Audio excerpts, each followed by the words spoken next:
लेकिन एक सेकंड।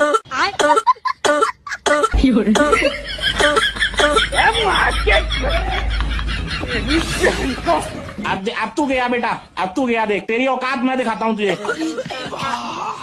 ये गड़बड़ है बाबा। साला एकदम से दिमाग खराब करके रख दिए हो। अब देखते हैं तुम्हारा खांसी कैसे नहीं ठीक होता है। डॉक्टर साहब इस बार तो दिक्कत वाली कोनो बातें नहीं है। साले को खटिया में एकदम चिपका के रस्सी से बांधे हैं। बस आप किसी तरह से सुई लगा दीजिए डॉक्टर साहब। अबे तू टेंशन मत ले, आज तो साले को सुई लगा कर ही रहूंगा, चाहे उसमें मेरी जान चली जाएगी। चलो भाई देखो अपने क्या करते हैं।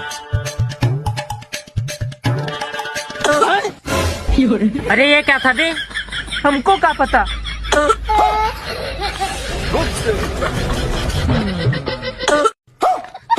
और अभी तो रुको, क्लाइमैक्स अभी बाकी। भला तुम तो बोले थे बांध कर रखे हैं इसको। अरे तो हमको क्या पता था साला खटिया लेके उड़ने लगेगा। तुम इसको सुई लगाओ, तब तक हम कुछ जुगाड़ करते हैं। अरे बाप रे। साले को बम से उड़ा दूंगा एक बार हाथ में।